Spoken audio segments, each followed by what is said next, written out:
Oh boy. I don't even know where to begin with all of this so far. Holy shit.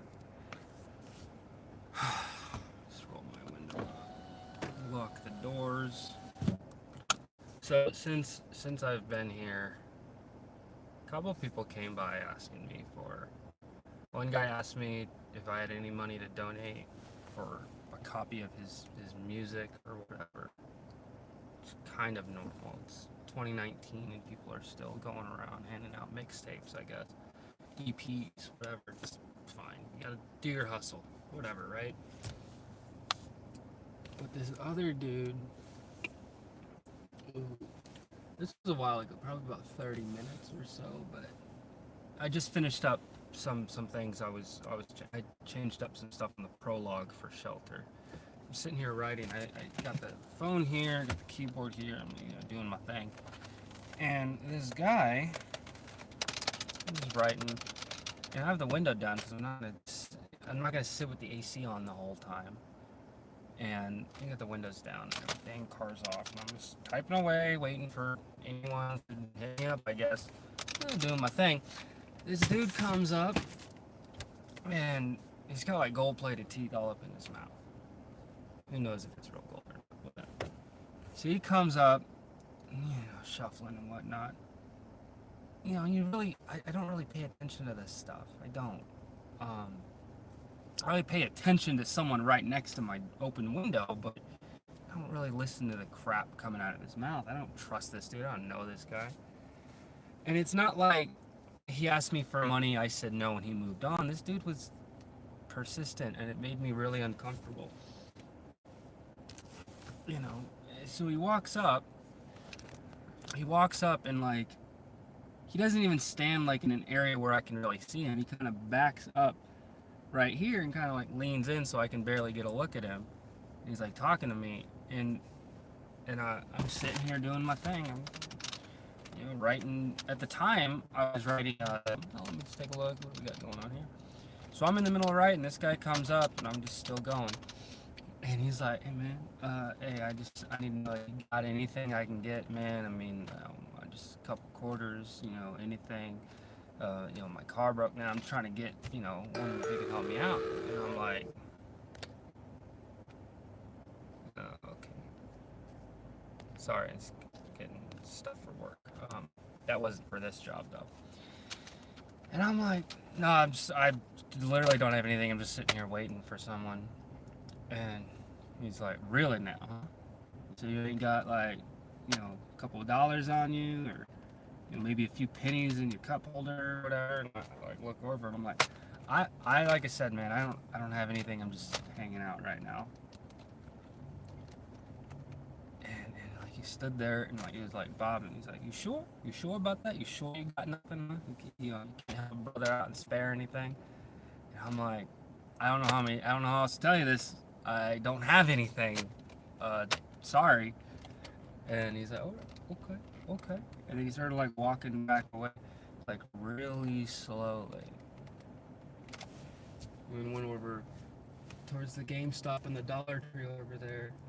A while ago, I saw him still walking around talking to people. I saw some dude give him money. So maybe he went on his merry way. But it's one of those things, it's like so sketchy, it's just like, it's hard to focus on anything else than what just happened. I'm sitting here like even now, like not seeing him makes me uncomfortable. If I were to see him at least still somewhere in the parking lot, get eyes on him and see where he's at, I feel a little bit better because I'd be like, okay, he's over there, he's away from me. Okay. It's just a weird, unsettling thing. And, it happened last time I don't know. I mean, I know why they chose this area because it's close to the Strip. It's close to a relatively populated part of town. For their campaign, what they needed to do is they needed to actually look at the DoorDash map, see what maps of, because it's not like this one spot covers all of Las Vegas. There's different regions as far as DoorDash is concerned.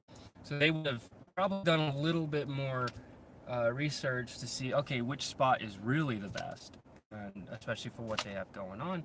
You know, and would it have been somewhere closer to the strip? Yeah, but maybe somewhere on the west side. But I don't know. This is the place they chose, and I don't like it. I don't like this parking lot at all. I mean, hell, I don't sit around in parking lots all day so I can review my experience on them.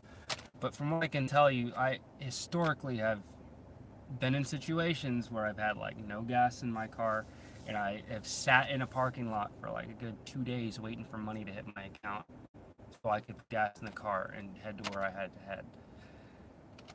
Obviously, this isn't that situation. So, and that was a long time ago as well. Oh boy. So, I sent off the Kickstarter script to my girlfriend. I want her to get eyes on it because I do value her opinion. And at the same time, like, I've also been doing research. And the more research I do, the better I kind of feel about it. Because I'm not saying that my video, oh my god, it's gonna be like movie quality, top tier, whatever. But the fact that I'm gonna edit my video, the fact that I'm planning it out the way that I am, scripting it and all that, like, don't get me wrong, other Kickstarters have done the same thing, but I'm looking at recent Kickstarters that, you know, within the past week that have already become successful, and I'm looking at their pitch videos, and based upon their pitch video, it's like, it's a really hard sell because it doesn't feel like there's any care, any passion put into the actual video.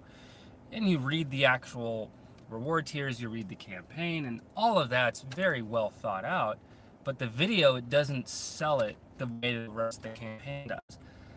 For me, it's like I feel the video is going to be a great way to introduce people in, and I don't think that my campaign is going to be structured as, because there are some campaigns on Kickstarter where like just the text and the wall and the way that the whole profile layout for a campaign, it's like, this is some top tier shit, and they won't even have a video posted. It's just they put all the attention into making sure that was perfect. I'm kind of dividing between the two, so I'm trying to be as thorough as I can, writing everything out, risk challenges, all that stuff. But this right here, man, I'm telling you, this is like golden. I feel very comfortable. I'll feel even more comfortable as the days go on, but right now I'm feeling very comfortable, feeling optimistic that my Kickstarter will be successful. You know, I see some people asking for a little bit of money and raising a lot, or asking for a lot of money or only raising a little. I think that if I position myself that, hey, I need $4,000 to make this happen. And after everything is said and done, obviously, the actual funds that I get that will go towards completing the novel, then yeah, I think that asking for $4,000, when you compare it to what else is on there, what else has been successful, what else has been pledged and pitched, and this, that, and the other, I feel that my price is good, my reward tiers are good. I might flesh them out just a little bit more. Yeah, I'm feeling very optimistic of all this. I really am. And right now I'm basically just waiting for the next time I have to go to the bathroom. So, because I'm just sitting here drinking water and a rock star. And I have lunch with me, but I probably won't eat that until around 2. So, yeah, the campaign that we're doing for this stuff has got another 3 hours in it. So, 3 hours and 12 minutes, something like that. Speaking of which, today's what, the 4th? Yeah, I gotta change that. And what is it, 12:48? I still haven't changed my watch over, it still says the 3rd.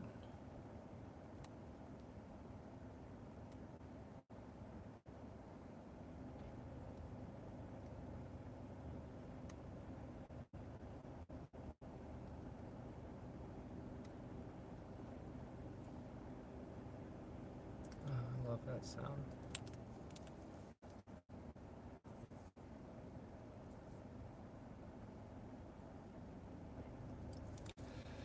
Let me make sure all chat is on. Live chat.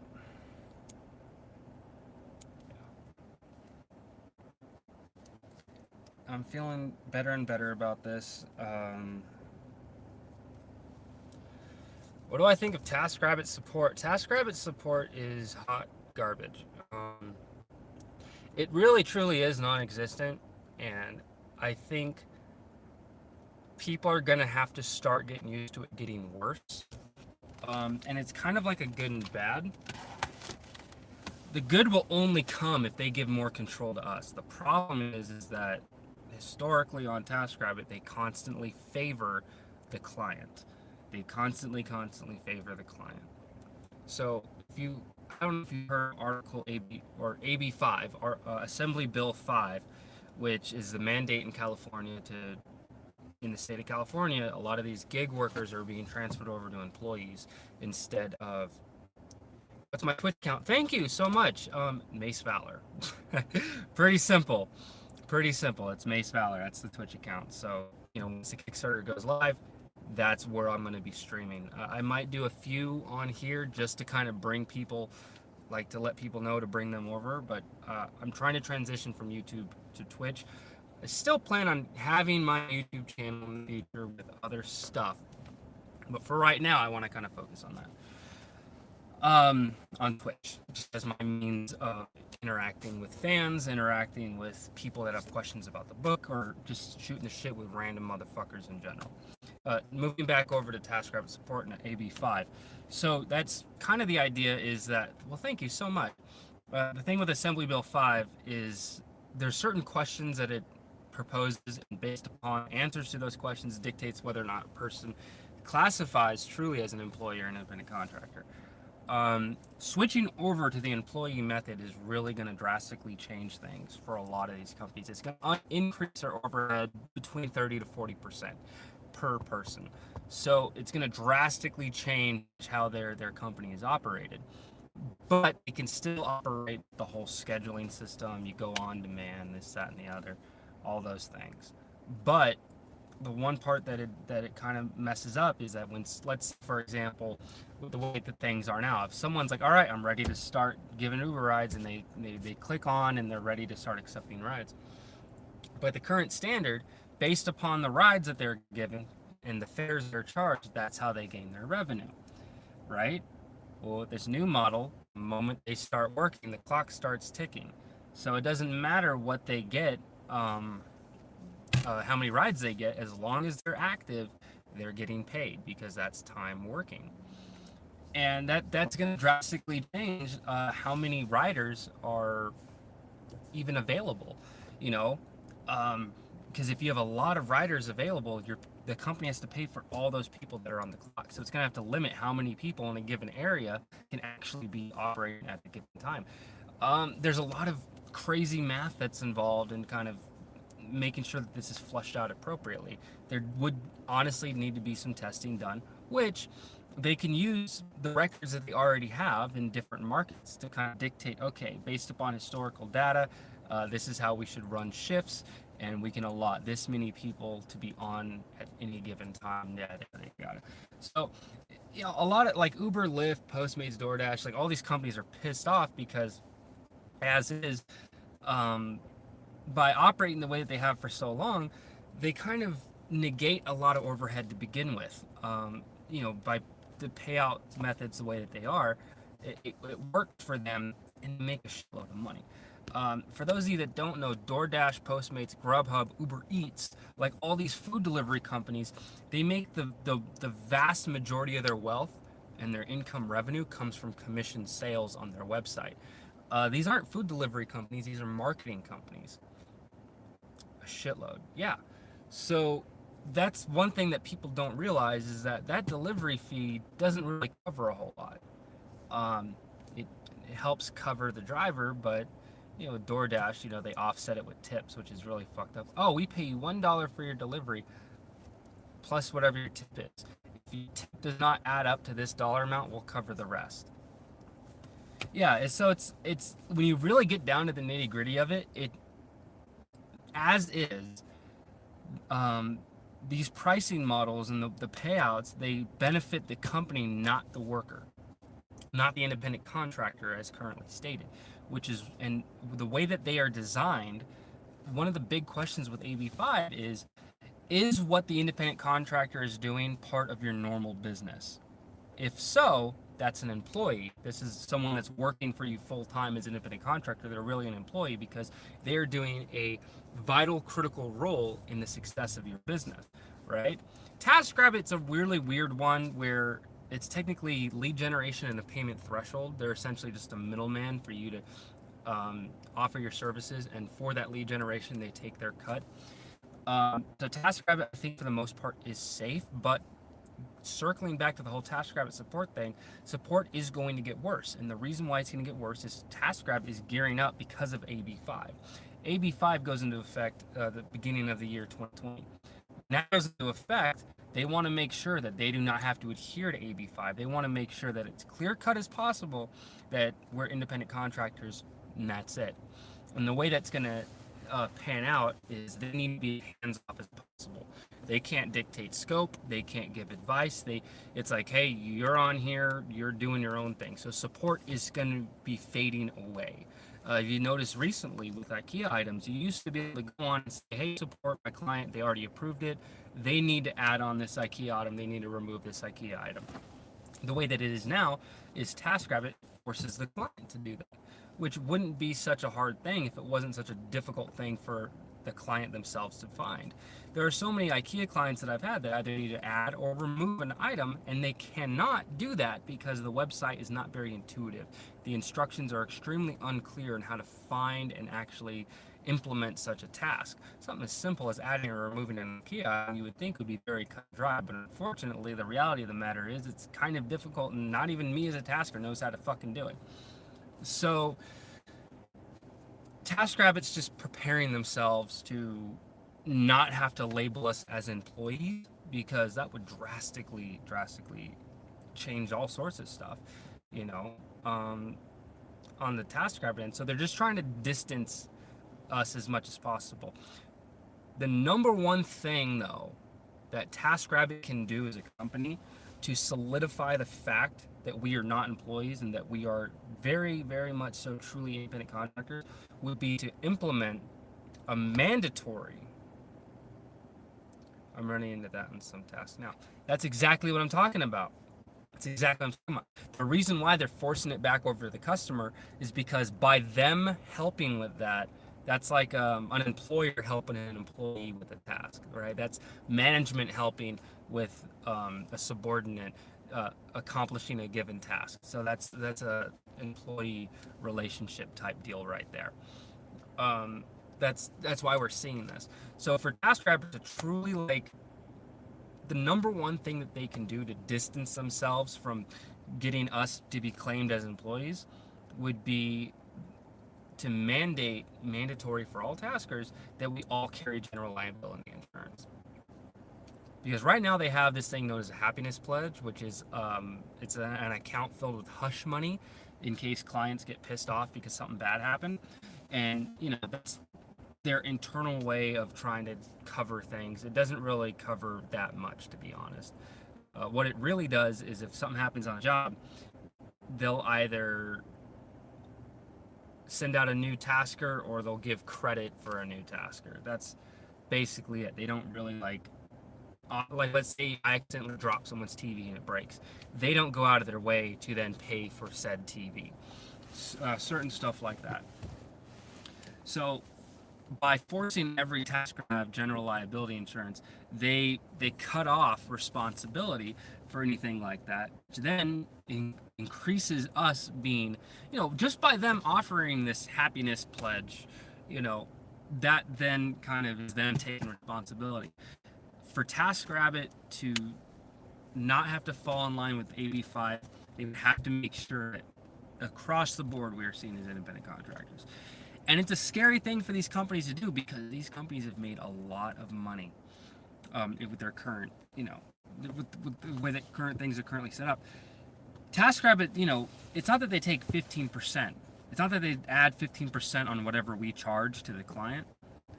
No, they charge, there's 15% higher than what we would charge as our rate.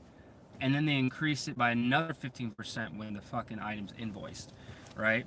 So it's 30%. Every job that you go on, TaskRabbit gets 30% of what is the customer's ultimately charged. Let's say you go out and do a job for $1,000, right? That's what the customer ended up being billed. $300 of that goes to TaskRabbit.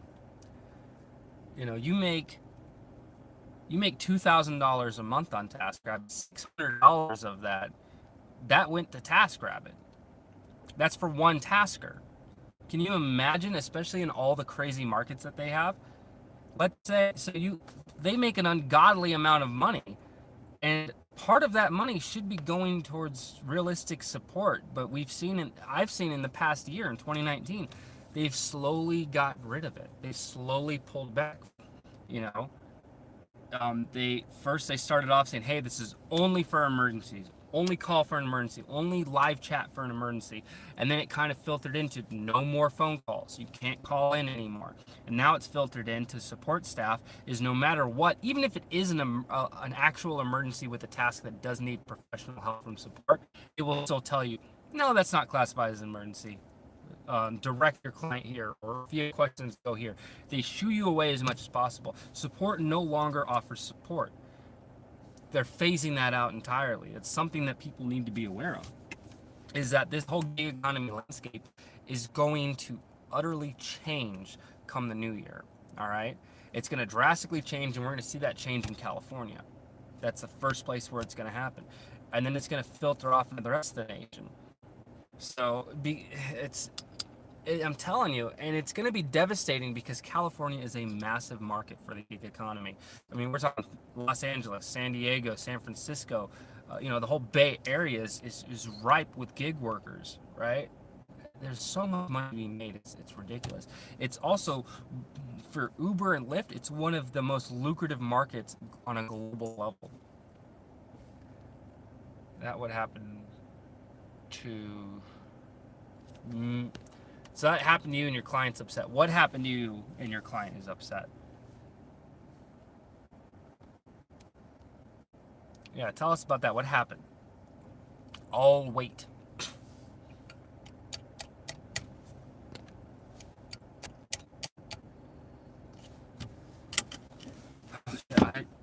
Oh my god, I have to fucking piss, dude.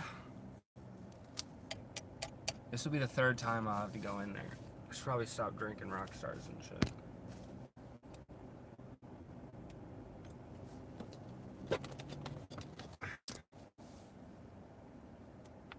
Hey, tell you what, if I leave here, can you guys do me I'm just gonna run inside real quick. Can you guys do me a favor? Just give me like less than 5 minutes. I just gotta run into Target and I'll be right back out.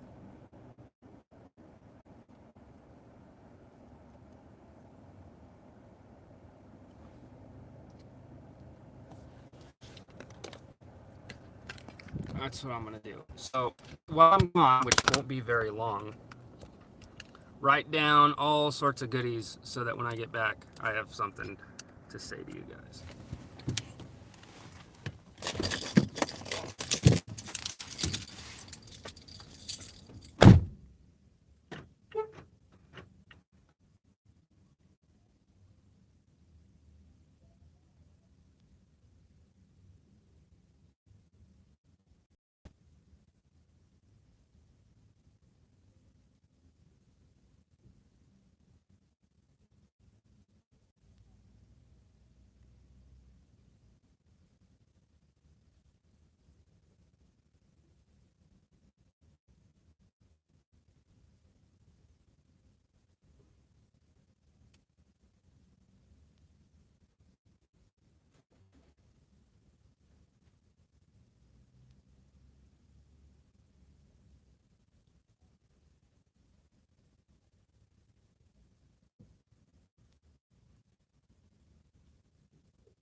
Oh, wow, you guys actually waited. That's amazing.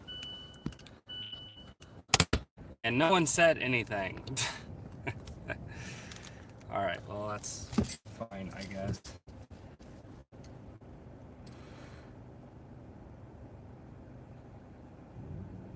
Oh, that was you? Yeah, I know you were joking, but jokes are meant to be funny, and then moved on to the next one. That went on a bit longer. I was on an IKEA task to put together a PAX unit by myself.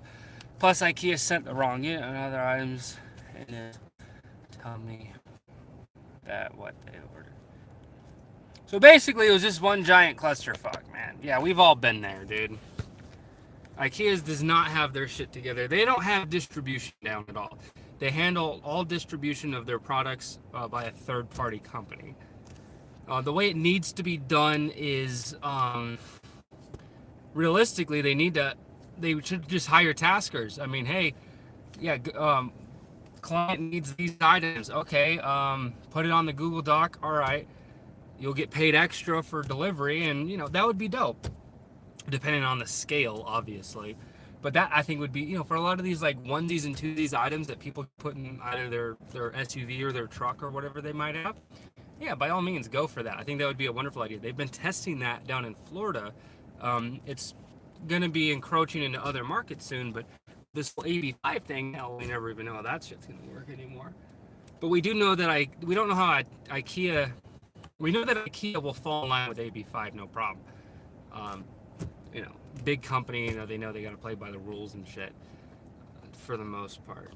But for TaskRabbit, this is subsidiary of IKEA, they're going to try to operate things their own way.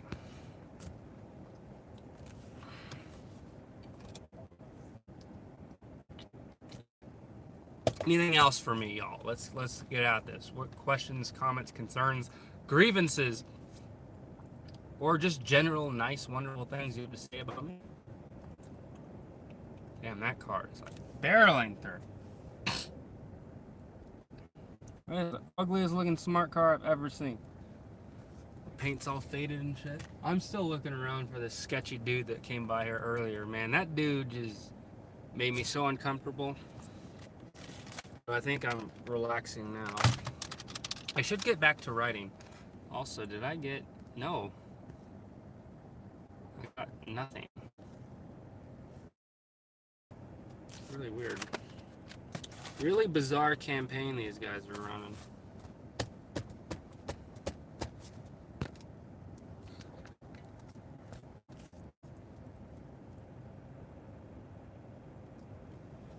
TaskRabbit making me look older, way different from my older videos. Well, age also has a thing to do with that. I've been wanting to grow my hair out just for shits and giggles for years now, but two reasons why I cut it recently. Same with the beard. One, it gets to a point where it's too long to be able to style, but it's too short to really style again with it long. So there's this weird shaggy stage for about 4 or 5 months where I look homeless, beard and hair included.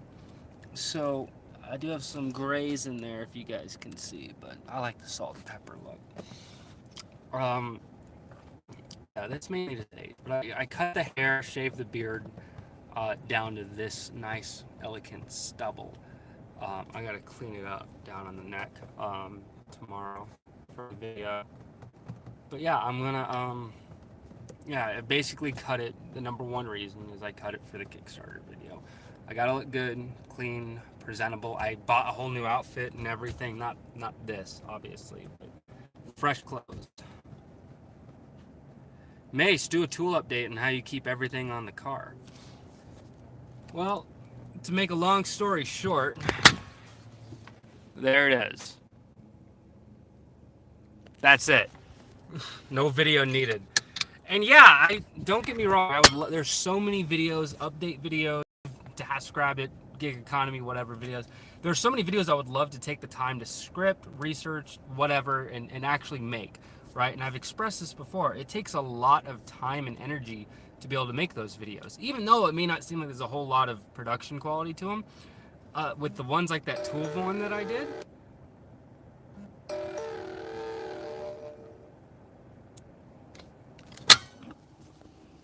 Oh, hold on. That's good. Yeah.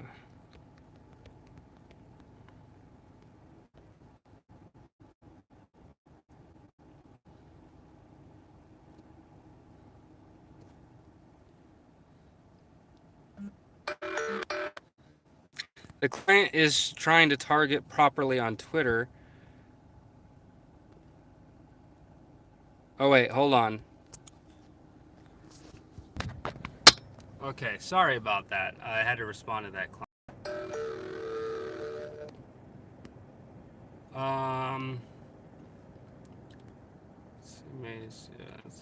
That's a bill coming in. Client told me I picked wrong and told the client I didn't pick the items. Don't take it back to the store. You're not getting paid for that.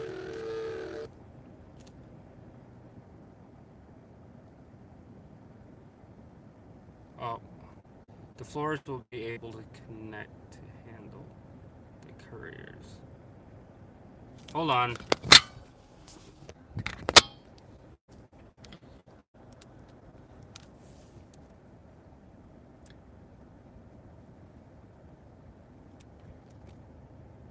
All right, where was I? Yeah, you were not the delivery person or anything like that. You just showed up for assembly. The client does not know what they're talking about. I didn't pick the they want. Yeah, you are not responsible for taking them back to the store. You gotta tell the client, if you don't want the items, let IKEA know. If you do not want the items, tell IKEA. Let IKEA know. It's their responsibility, not yours. Not at all. That is so infuriating. I'm so sorry you have to go through that. You know, they always make it seem like so loosey-goosey. They don't directly tell the client, by the way, the guy that's assembling your shit has nothing to do with anything else in the chain. There are so many times where I've gone to a client's house, or they've hired me, or I've been requested to do an IKEA job for them, and I'll be like, oh, hey, I'd love to help you with this. Can I get the article number by chance? And they'll be like, you should already have it. You were the one that, you were the person that got everything taken care of through at IKEA. And I'm like, I don't work at IKEA. I don't know what you're talking about. Can you please just tell me what the article number is so I can verify it? And they get all bitchy and shit because they think that I'm IKEA. Like, I fucking work in the showroom, and I got on my computer and just got all their shit all fucked up for them. So, trying to be positive, trying to be nice, trying to be hopeful, helpful, positive.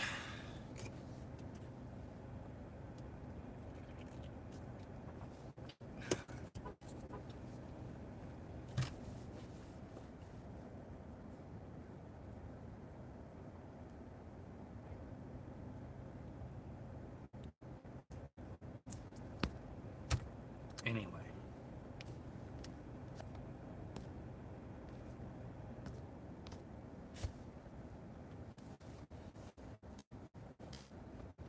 So apparently this campaign, the reason why no one's bought anything, I just talked to the client. The marketing company typically handles all the marketing for whatever this is. Well, instead of listening to the company that they hired, their client, the one that's trying to get this stuff distributed, they're the ones targeting different stuff on Twitter. So that's how people are supposed to find out about this stuff, is through a Twitter post. I don't get it. Because last time there was one box. Just one. There's 10 more here.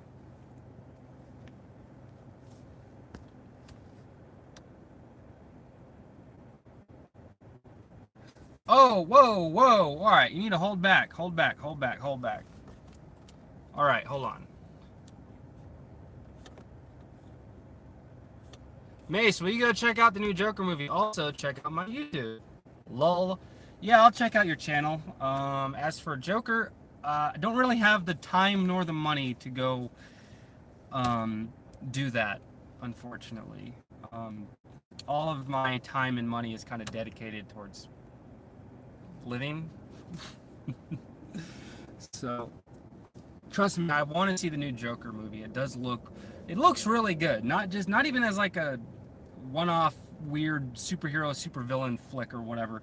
Just as a film, it does look very interesting. Like this guy's descent into madness kind of thing. I think that, that it's a really cool idea. I've heard really good things about it. I'm totally down to see it.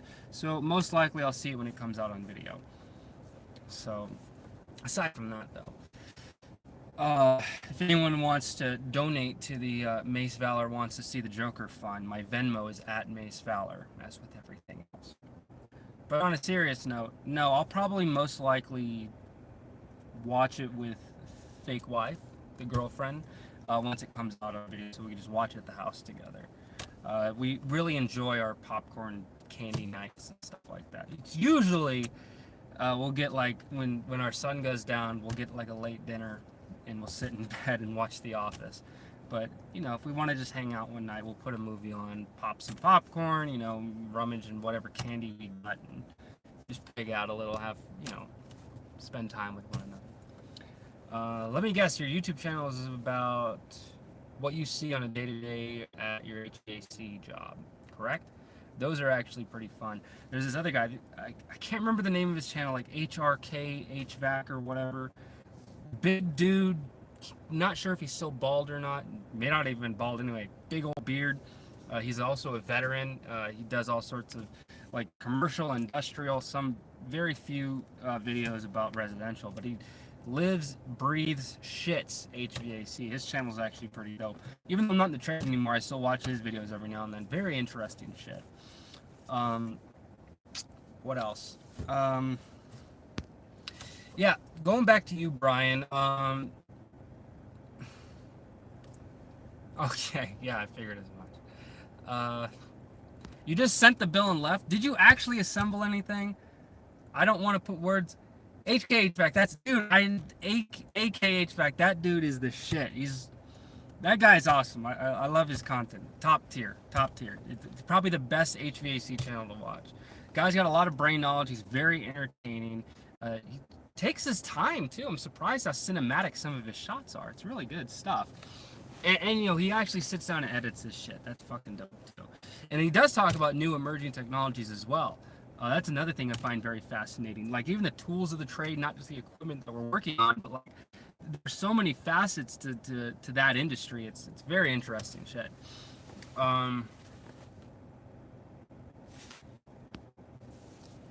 One item plus they ask for TaskRabbit phone number. TaskRabbit really doesn't have one. You can tell them like, hey, go on the app and there's a contact button. I don't know the number though. That's usually what I tell people when they ask. It's like you gotta go. Sorry, you gotta go through the app. What else? Yeah. So wait, did you build anything?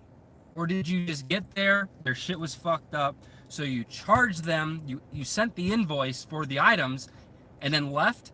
Is that what you did? Because that, you could get terminated like that. If you get to an IKEA job and the items are wrong, and the client can't change them, support can't change them, if no one can change them, write out everything in chat, hit up support, let them know. They're going to ignore you anyway, but hit up live support, let them know the situation. Say, hey, I'm about to cancel. I just wanted to let you guys know, be aware. Here's the situation. Send that off. Cancel the damn job, wait 24 hours, and then go after your cancellation fee. If you showed up to, like, let's say an $80 job, and you went there, the items were wrong, you argued with the customer for a little bit that it's not your fault, you invoiced the $80 for the stuff that should have been assembled and left, even though nothing was assembled to begin with, that's fucked up, okay? That's basically theft, all right? You should not be doing that at all. Hopefully that's not what you did, but you should not be doing that whatsoever, okay? So just totally bypass that. Sorry, I got distracted.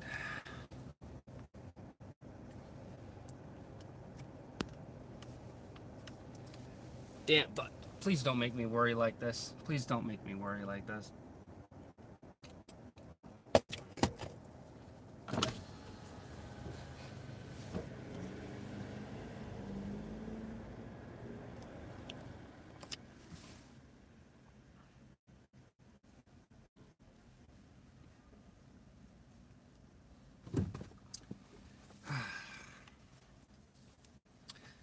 Slow ass day today. Slow ass day today.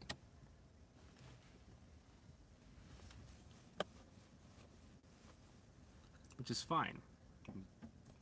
I'm like a safety net. Most likely, they're not going to sell any of these today. And I'm just going to sit here. Which, it's like I'm the just in case. Just in case these need to be handed out, I'm here.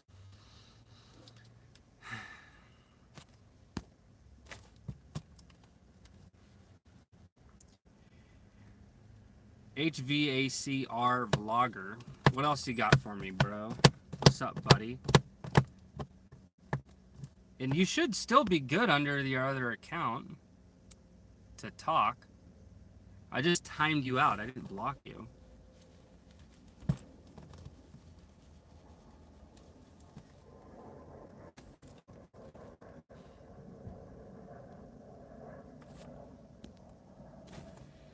I took pictures and put them in chat room and contact support. Hey man, I don't know what the problem is. I'm so curious. I really want to know like what really happened. You took pictures of what? Did you assemble anything? That's the number one question. Did you actually assemble anything, or did you get there, take pictures, contact support, invoice, and then leave? Because you did say that you invoiced. You shouldn't invoice if you didn't put anything together. If you didn't put anything together, you get your cancellation fee because shit was fucked up. Well, technically, it's a reschedule / cancellation fee. Who knows if that client will go back to you? It's fucking weird how they have all that shit set up. But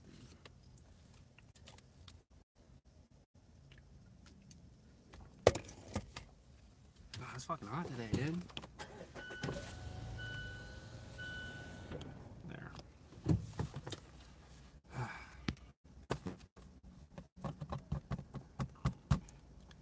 All right, let's give a roll call. I put one item together.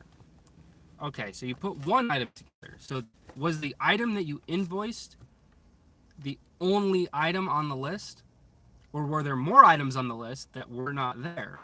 But you invoiced for all of them. Is that what happened?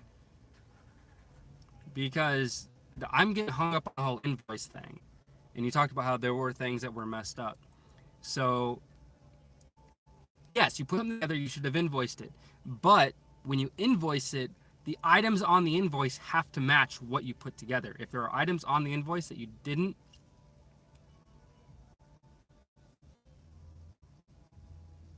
you caught I'm red-handed. Oh yeah. I guess I did.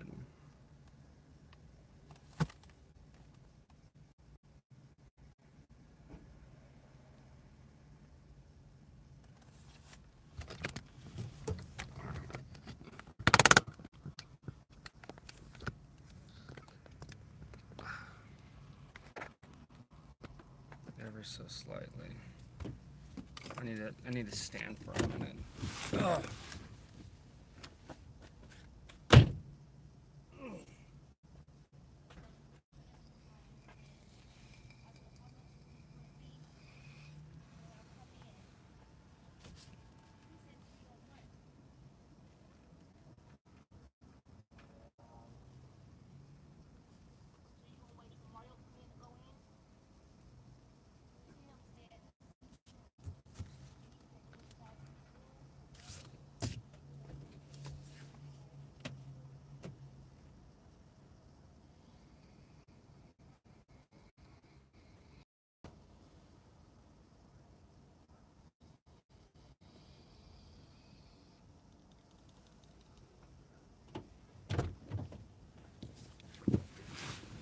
I really don't like being here.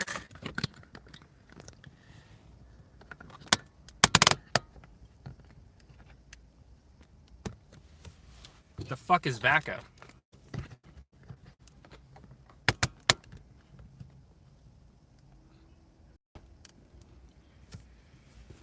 You mean HVAC? What happened to getting a regular job after? The hell are you talking about?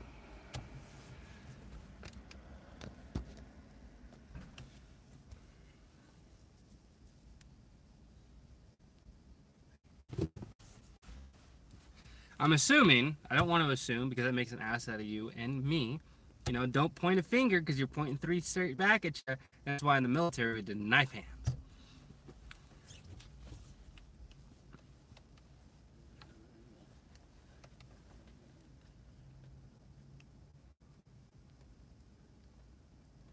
Jesus Christ. Before I start, I took pictures of all the items, plus I never got the model number on my invoice when it was sent to me. Hold on, I'm sorry,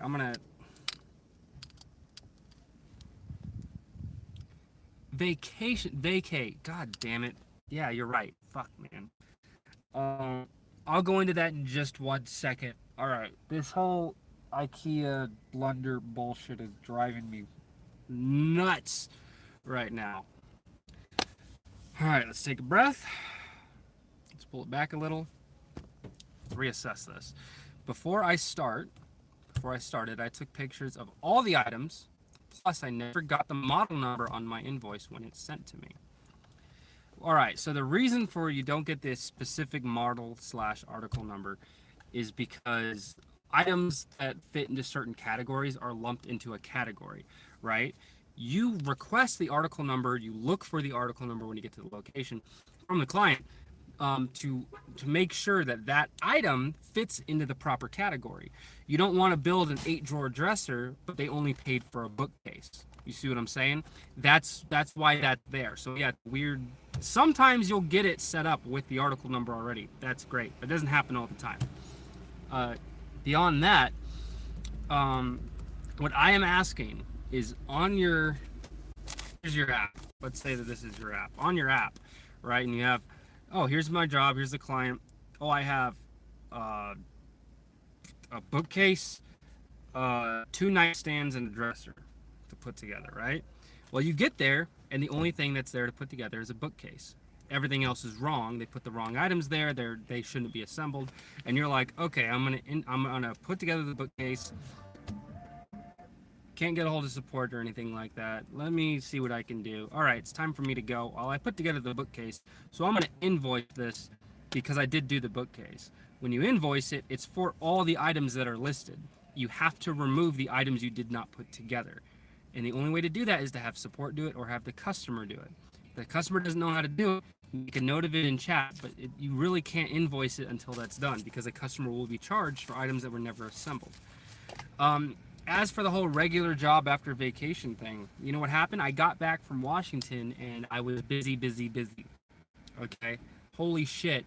Before I even left, I slotted my availability for my return home to Las Vegas, and within 24 hours, I had an entire week of work just filled, like full days. And I was like, holy shit. And you got to remember, I hardly worked the month before. And the 2 weeks I was up in Washington, I worked 1 day. So grab the stuff I can when I get home, but I'm going to try to get another job. So for the most part, I've been pretty busy. I've forcibly taken a couple days off because I need to wrap up this whole book thing. But for the most part, I've been working. So there's that. That's basically what happened. It's like every time I tell myself, oh, I'm going to get out of the gig economy, I'm going to get a regular 9 to 5, I need something a little bit more steady, something in life happens to where, shit, man, this is really lucrative. I kind of stick with this until it peters out a bit. So that's kind of where I'm at, because you got to remember, if I were to go get a regular 9 to 5 job, I would be taking a massive pay cut. Massive. Like, I have to account for my own taxes at the end of the year. Yeah, that's super true. But the reality of the matter is, the fact that even with accounting for me having paid my own taxes, I make a crazy amount more money than any job that I could qualify for. All right. At best, the most profitable job that I could get back, doing a normal 9 to 5 thing, working for a company as an employee, would be an HVAC job. Working as an installer or helper.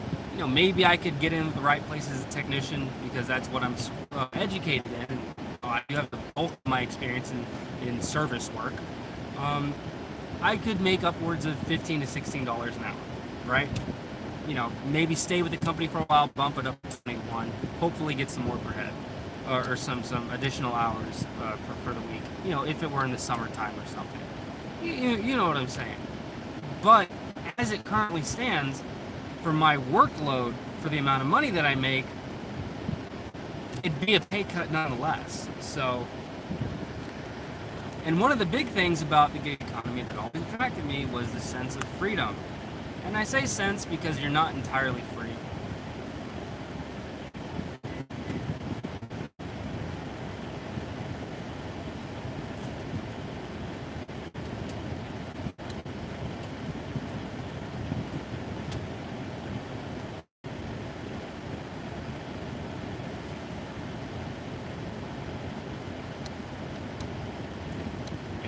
Say sense of freedom because you're not entirely free. You're still tethered down to something.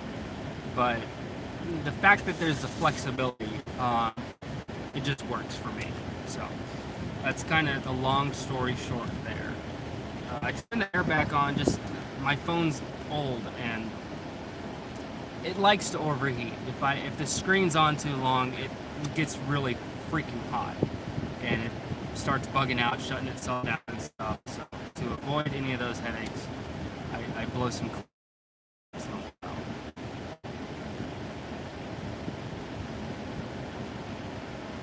another thing I hate about this parking lot. It's really hard to stream, at least for me in public, because I'll get people that will park right next to me and sit in their car. Last time I came, this lady parked right next to me, had her windows down. She was trying to talk to me. I was ignoring her, so she started blasting her music, singing, looking at me while she's singing the whole time, like just being fucking obnoxious. I'm like, really?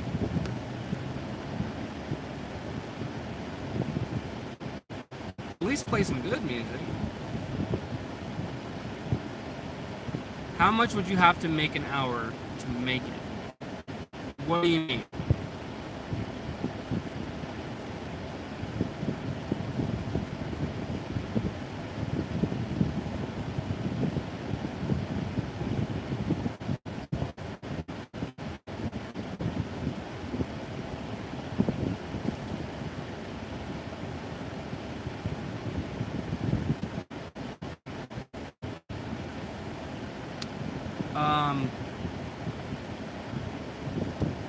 I would have to make bare minimum $2,000 a month.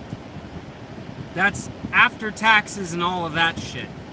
Bare minimum $2,000 a month, which is why HVAC would probably be the best if I were to do a normal whatever job. Because based upon my position, I could either work crazy hours or I could also make commissions from that. I'm horrible when it comes to sales. I just don't feel comfortable doing it. Some people are good at it. Some people have a knack for it. Me, I get quelled up in the moral dilemma of it way too often. It's really difficult for me to sell someone something that I know for a fact they do not need. How much would you have to make an hour to equal the money from TaskRabbit? Okay, so to equal the money from TaskRabbit, about $25 an hour. Working a full 40-hour work week that is taxable income. Because my net after that would hit me in the spot that it would be with TaskRabbit. So, because the thing with TaskRabbit is I make between 30 to 35 an hour depending on what I'm doing. Right now I'm making 30 an hour. When I'm building furniture, it's 35. If I'm doing electrical, it's 45 an hour. Like it changes based upon the intensity of the skill level that is required. So, but for the most part, I average out pretty good.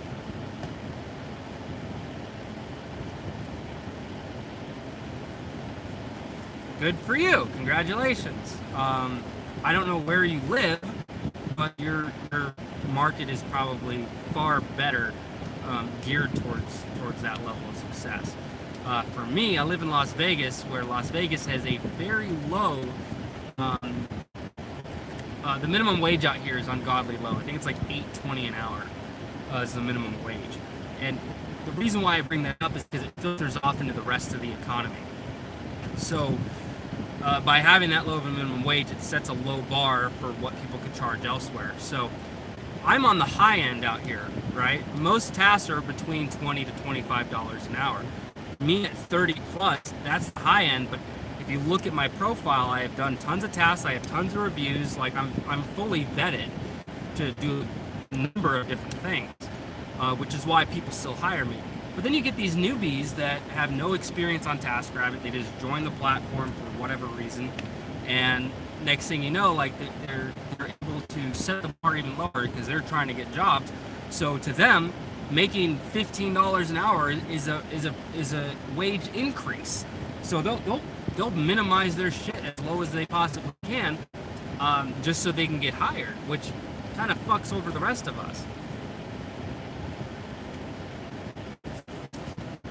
Yeah, I know. You start low, you build your way up. That's one of my hiccups in life, is that I never really stuck with one thing. It was kind of moving from one situation to another.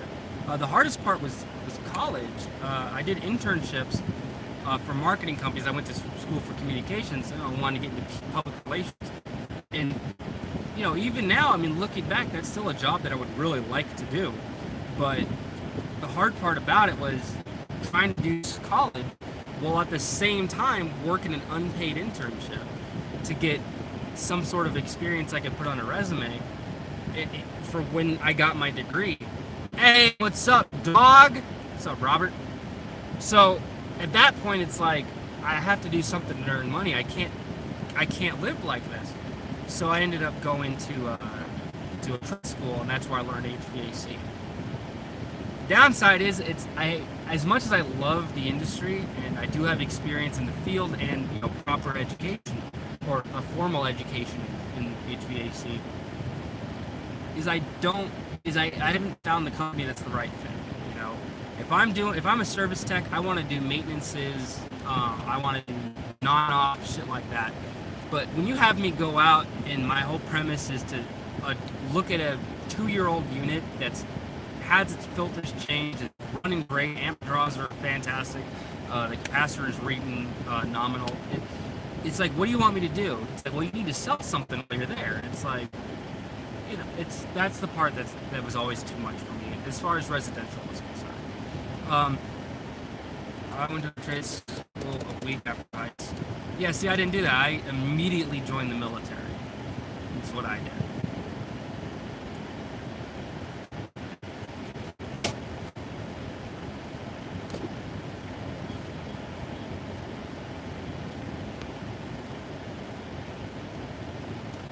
Yeah, I've made my mistakes, don't get me wrong. I already know it, no need to point it out. I get it that other people have taken different paths, that they've gained more success in that avenue than I've been able to. I've just been making it work, I get that. I'm fully aware of that. I don't really need to be reminded of it. And that's why I've spent this entire year. I tackled my debts. The only debt I have left is my college loans, student loan stuff, and that's it. I'm good to go right now. I'm pushing forward. I have no debts anywhere else. I'm addressing that. My credit score is improving. You still TaskRabbit? Yes, I am still tasking. I'm actually on one right now. Long story short, I have to hand out boxes to DoorDash people for some sort of weird viral marketing thing, but I have yet to hand one out because for whatever reason, but none of them have called me, none of them have showed up, so I'm just sitting here waiting. But yeah, I'm still tasking, still doing it. This is going to be, I think, like a $260 day by the time things over. That's cool, man. Yeah, see, I joined the military kind of to get away from home. You know, I wanted to do something in my life. Back then, I wanted to be a professional chef. That was my admiration in life. So I want to be a professional cook. I want to work in like a nice ass restaurant, not like fucking Olive Garden or some shit. Like I wanted to work in like some fucking fancy dining shit.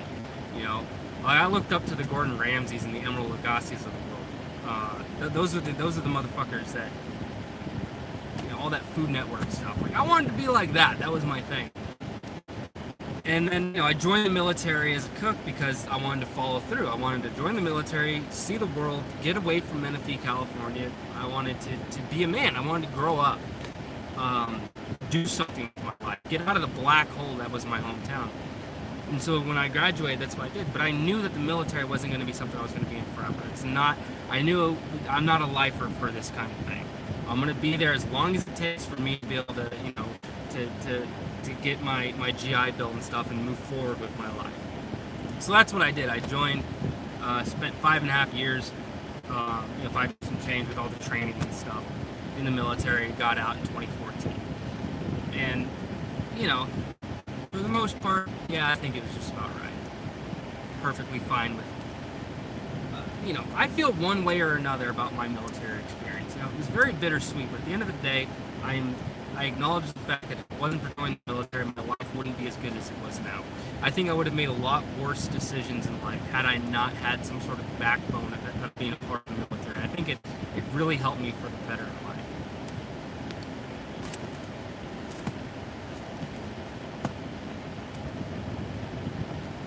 But yeah, I knew early on, and even while I was in, this wasn't something I wanted to do for the rest of my life.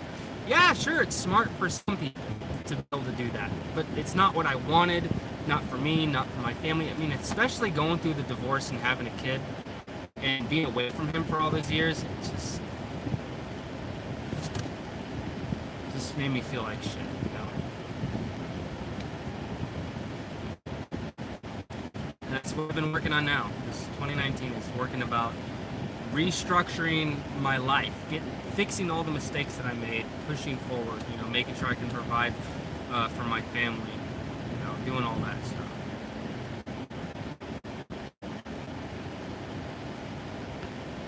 What else y'all got for me? It's pretty nice and cold right now, yeah.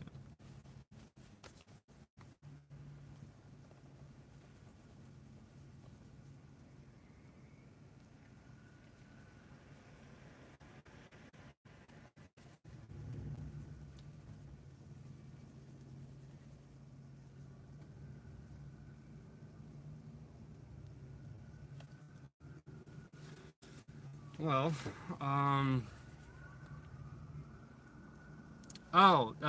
I'm working on the Kickstarter pitch video tomorrow. So the Kickstarter for the book should be up soon. Soon. Um, it's not up right this second, obviously, but I have to submit it to Kickstarter with the rest of the campaign. Hopefully they approve of it, and then we'll kind of go from there. So the girls in the military, I mean, from my experience, they were competent. I did come across some females that fell into a stereotype of, for lack of a better term, just were worthless soldiers, but that wasn't all of them.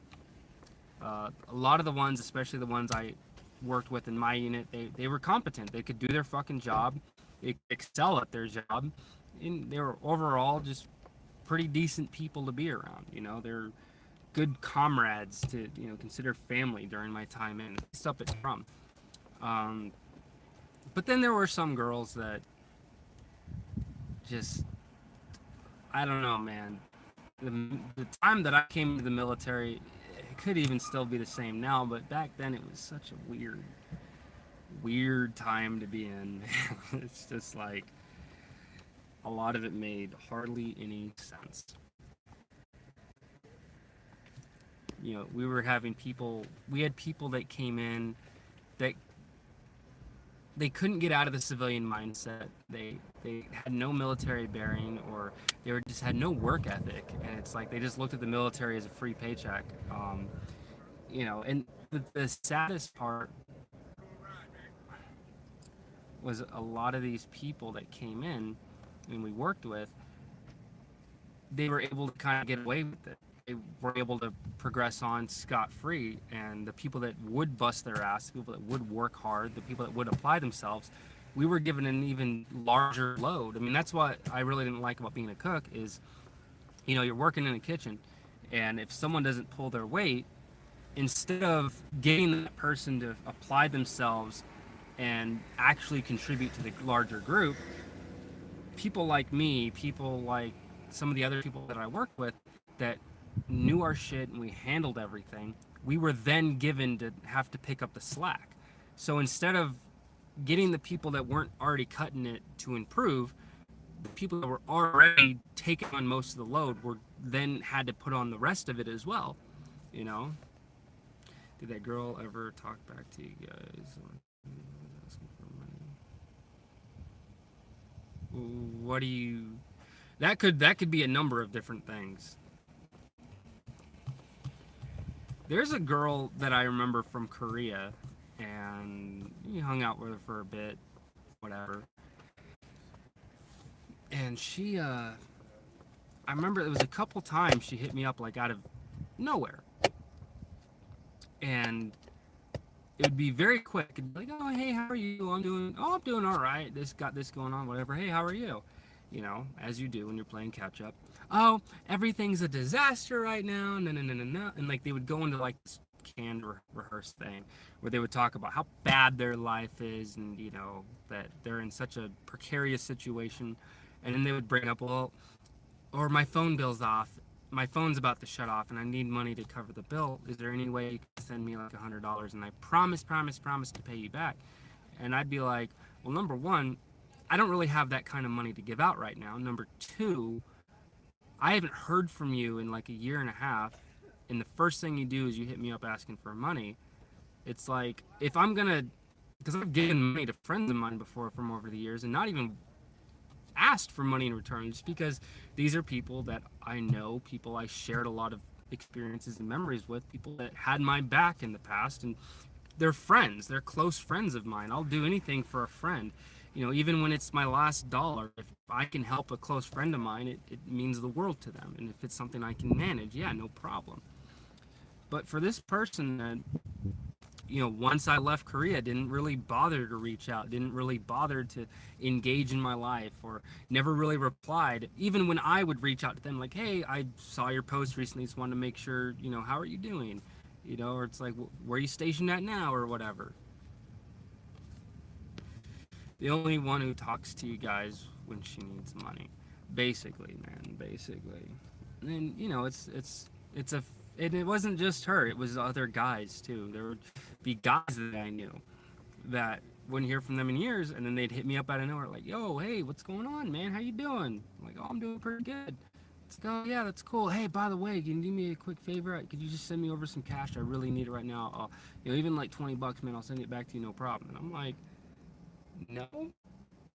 And they don't say anything, they just ghost you again. You know, I've had a couple guys do that. A couple guys hit me up, you know, guys I spent more time with than her. And I, you know, they were like, hey man, can you spot me? Or whatever. And it's like, you know, if it were Humbard or Tim or whoever. Speaking of Humbard, man, I still owe him a bottle of Jack.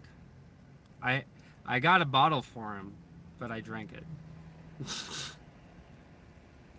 So I gotta hook Humbard up, so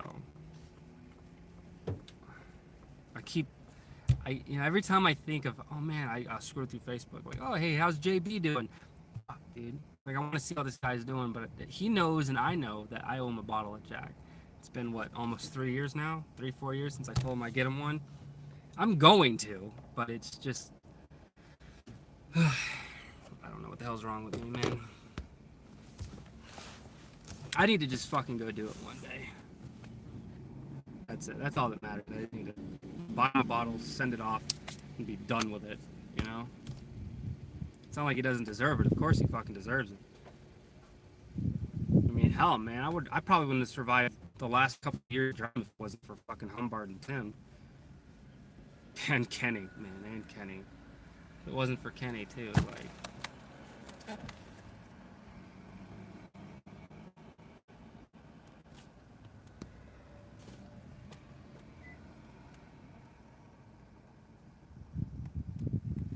Damn, Joe, man, that sucks, bro. Damn, that really sucks. You could have used that $800 to contribute towards shelter, but guess not. That's fucked up, though. My thing, it's like, the way I look at it, if if someone is really hard up for money, man, and if you can manage it a little bit, yeah, if things are going good for you, give back, right? Give back.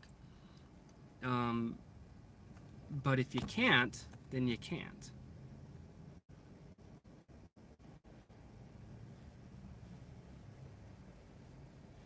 That's the part that gets me is that, when you say, oh, I'll pay you back, I'll pay you back. It's like, I know me, it's like, I know for a fact that I still owe my mom money. I try to owe her the least amount as possible, but my mom is very giving. My mom wants to help see me be successful.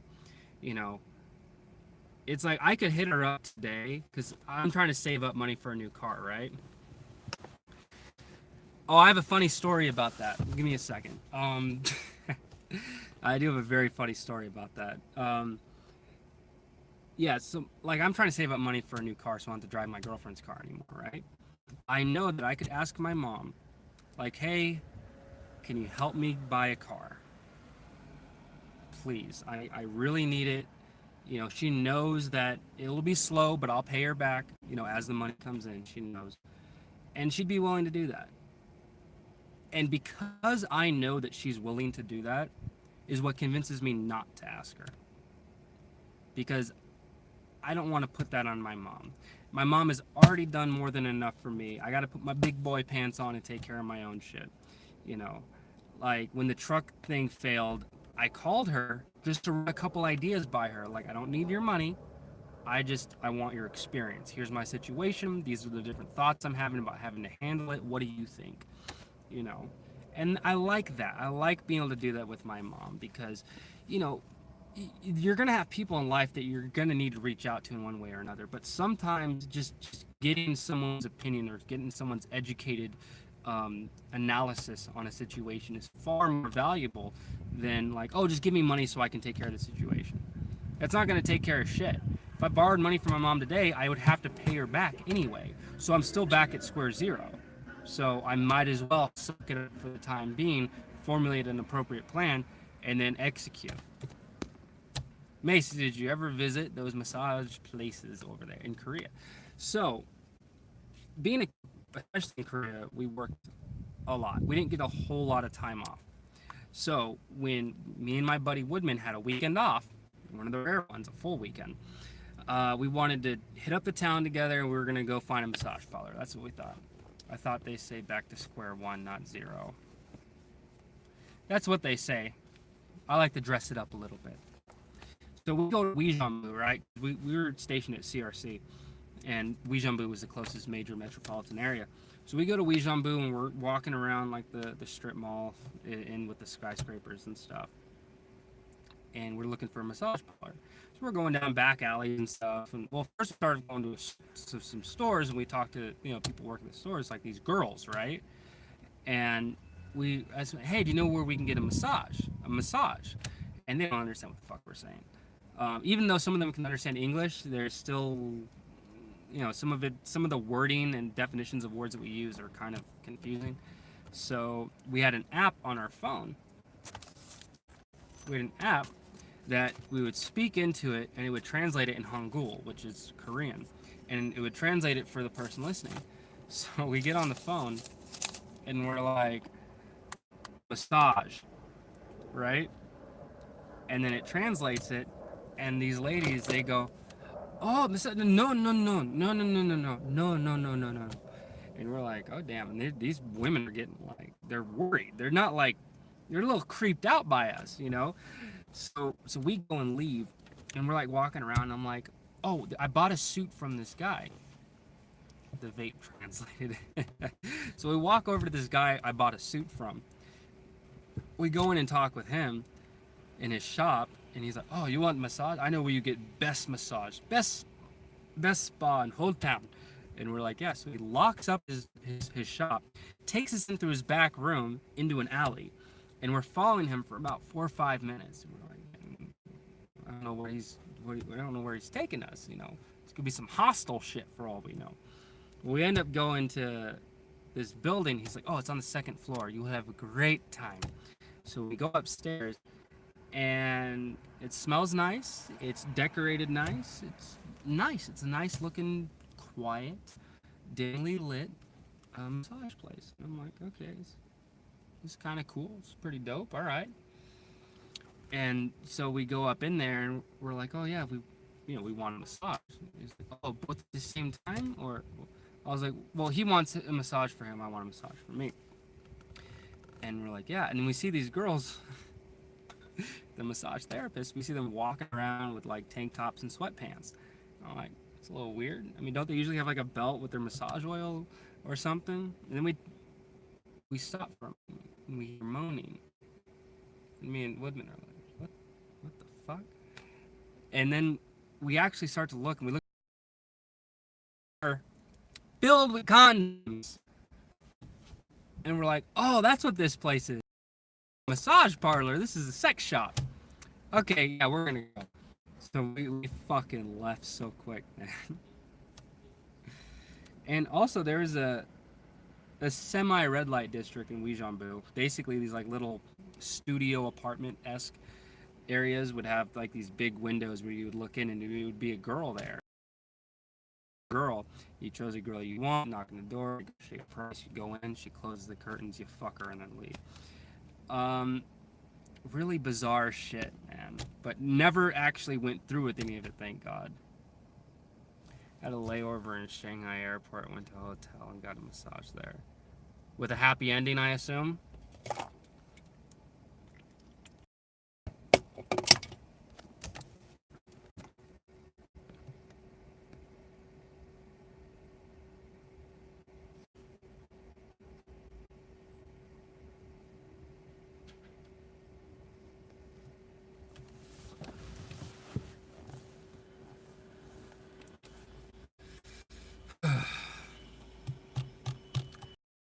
Dude. Again already. I gotta piss. I need to write some more because I was hoping to write more today, but I'm trying to keep like my wits about me because some of the people here are really sketchy. But fortunately, there's only 2 hours left in this campaign, and then it's gonna be an hour-long drive home. It's like the drive here was like about 25 minutes from home, but with rush hour traffic, it adds quite a bit. I was sleepless, and then it was freezing outside, so I needed some sleep. There was one time, man, I got so wasted in Hyundai. David! Dude, what's up, David? So glad you're here. Yes, of course I'm still doing TaskRabbit. I'm actually on a task right now for a marketing company with a promotional thing for one of their clients. So I'm sitting here waiting to distribute these boxes, which no one has come to claim yet.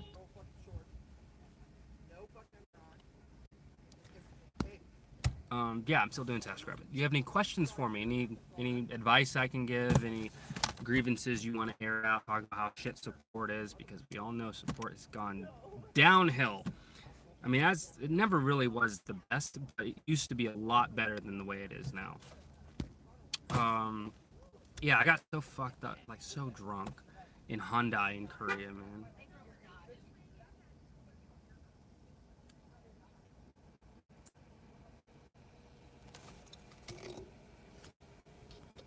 You're waiting on your approval background check. Oh, great. What market do you work in? Well, what market are you looking to work in, if it's okay to ask?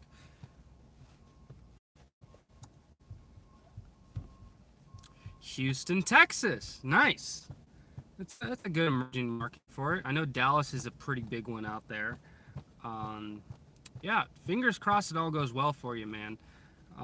Take it easy in the beginning. You don't want to price yourself way too high for your, experience level. For all your clients know, you could be as experienced as fuck, but all they see is what's on your profile. Price yourself low in the beginning, get a few customers, get those reviews going, give it a couple weeks, and then jump the rates up to where you feel that, that's the rate that you are worth. There are a lot of taskers here. Well, I would imagine so. It is a pretty big city.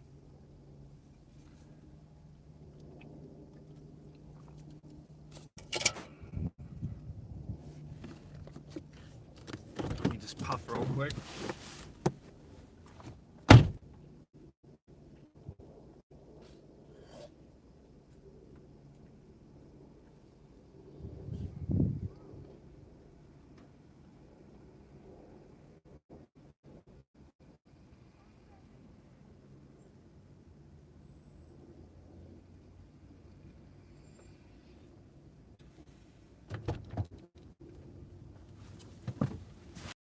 Weird chick out there with a mask, like yelling at people. Hold on. I'm still here. Write anything down so I can look at it.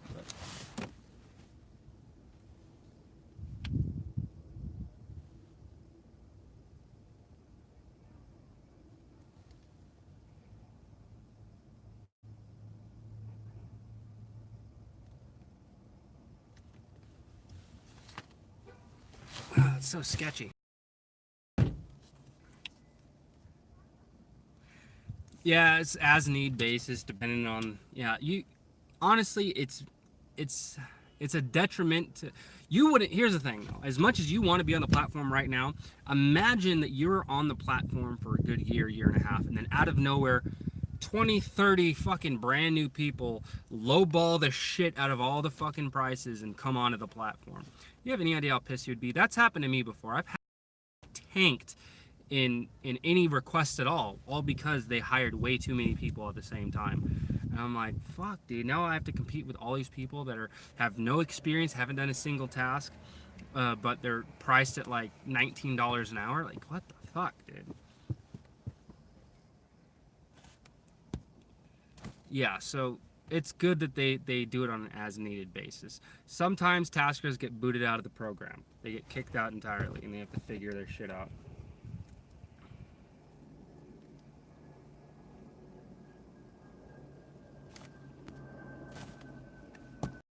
Here's the thing though, I am actually honestly considering working for Amazon over the winter.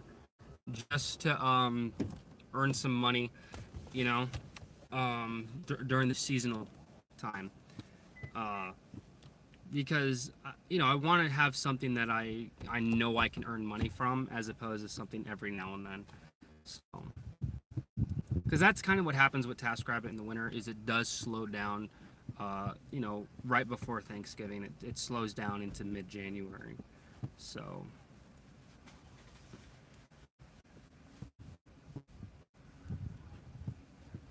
Oh, well, there you go. Fantastic. You know, if you've already got something in the meantime, perfect. And if you're utilizing TaskRabbit as a source, you know, for like lead generation, you know, go do some tasks, and eventually like leave your card for your professional services elsewhere. You know, it's a great way to marketing yourself. That's a very smart move.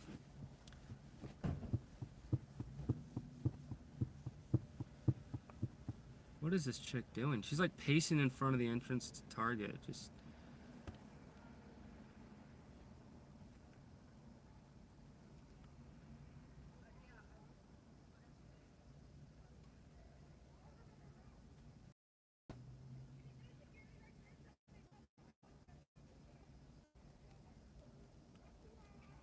I have no. I'm sorry. I'm like, yeah, dude, super smart. What are you waiting on? All right. So, long story short, because I've said this like 20 times. It's okay. It's okay. Don't worry. Um, I got hired by a marketing company to distribute promotional materials to Dashers. Doesn't make a lot of sense to me, but I've done this with them before. Basically, I sit here while the marketing campaign and their client do social media, whatever, and then eventually someone will, through DoorDash, purchase one of these promotional kits, and then the Dasher will arrive. They'll contact me. They'll walk over. I will give them one of these boxes, and that will be it. They'll go on their merry way. There's 10 of them in here.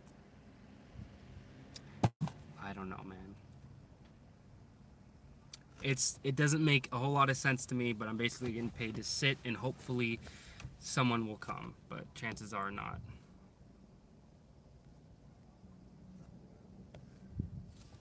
So she's putting on different masks every couple minutes, and I think she's trying to sell something to someone, but she's got a bag and she's like really loud. I don't really know what the hell she's doing. I don't even know if you guys can hear her. I can hear her from all the way over here. I've been tasking on this particular task since 9 a.m. It's going to go till about 5 p.m. So the campaign lasts for 2 more hours, but then I have to ship this box off. I have to return the box to them because I can't hold on to it. So then I have to go to FedEx, drop it off, and then we do this again next Friday. Well, next Thursday and Friday, actually. Yeah, it's not the most thrilling job in the world, but it pays pretty good, so I really can't say no to it. Especially since I need to purchase a car soon, so there's that.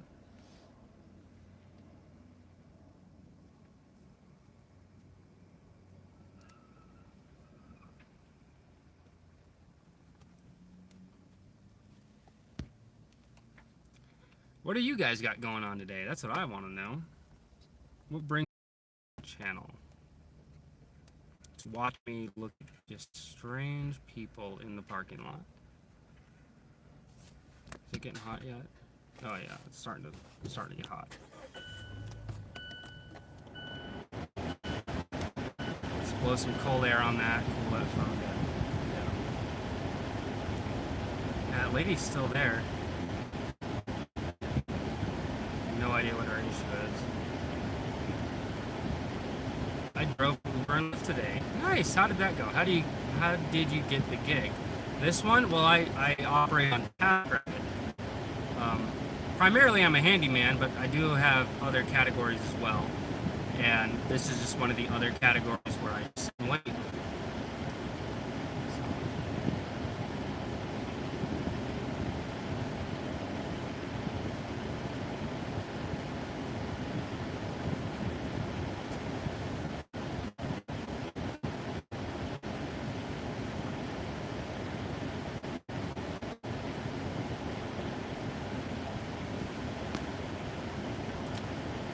Uber and Lyft. Did you hear about Assembly Bill 5 in California that mandates that all rideshare and food delivery companies need to start they have to convert more independent contractors to employees. Did you hear about that? It passed already and it goes into effect January 1st, 2020. Houston. Okay. I believe it. It's like same with like most major cities. The traffic is just ass no matter what.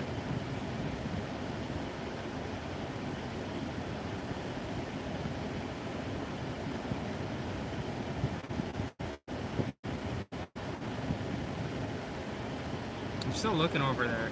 I don't know if that chick left or not. I don't know. Like, there's like a car in the way, so I can't really see. But yeah, the platform that I have found the most success on personally for my skill set is TaskRabbit. Yes, but that will be in the courts for a while. No, they can contest it all they want, but California already signed it into law. So it can be contested, but most likely with the way that it's already been developed is that they're going to see it as the Assembly Bill 5 is actually the way to go. And the courts are most likely going to honor it. So because I've actually read through it, and the way that it's worded, Uber, Lyft, Postmates, they don't really have a leg to stand on with the way that with the information that the bill is researched and backed by and presents forward. Under those classifications, DoorDash, Postmates, Uber, Lyft, the way that they operate their business, what they are doing is it falls perfectly in line with not independent contractor work. Independent contractor work is usually dictated, well, for something like these companies, it has to be something that isn't, it's something that's not normal business. So Uber and Lyft are in the rideshare business, taxi business, for example. And because of that, the independent contractors that are offering up their vehicles and time to for these rideshare things to take place, that in turn is their normal business. And so because of that fact, along with many others, but that number one at the gate, that's normal business for them, so they need to have employees for that.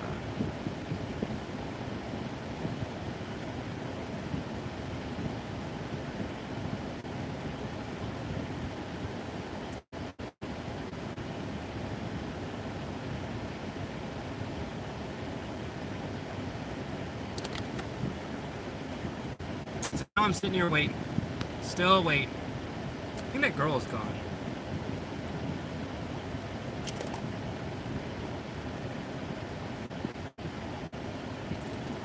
Let's see how hot the phone is. It's still pretty warm.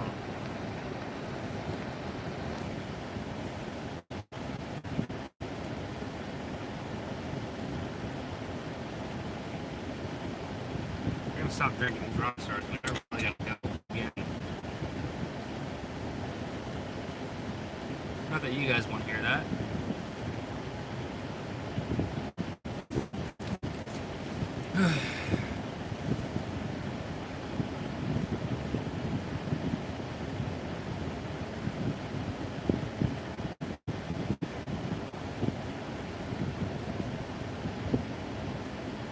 Alright, as always, I'm your oh so glorious and beloved Mace Valor. Oh wait, I'll give you guys the last word. Anything else you guys gotta say before I roll? Let me know. Let's hear it.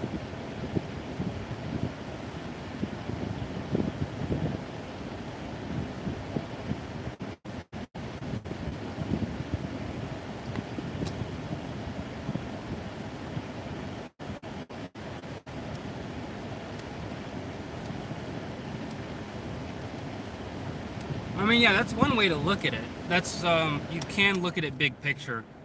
Throw me some followers on YouTube. I can't just magically do that. I can do this. Hey, anyone watching this video right now on the live stream or in the future, if you've made it this far, YouTube, go check him out. His content's wonderful, I assume. But that's the most I can do. It won't benefit the drivers. Oh, it depends on how you look at it. So let's look at like DoorDash, for example, right? You could be on a shift on the clock for 9 hours, and let's say that entire time you only got 4 or 5 deliveries, right? And none of those people tipped. You're only making the minimum guarantee, and you're getting paid far below minimum wage for the time that you were dashing, right? Under this new thing, as an employee, you'll be mandated for the entire time that you're doing the dashing thing, right? So from the time you start to the time you end, you're making it nonetheless. So look, there's so many ways you could break it down where it's good, it's bad, it's indifferent. Is a true classification of independent contractor, okay? You have to kind of like see, well, what makes an employee over an independent contractor? Assembly Bill 5 just clarifies things.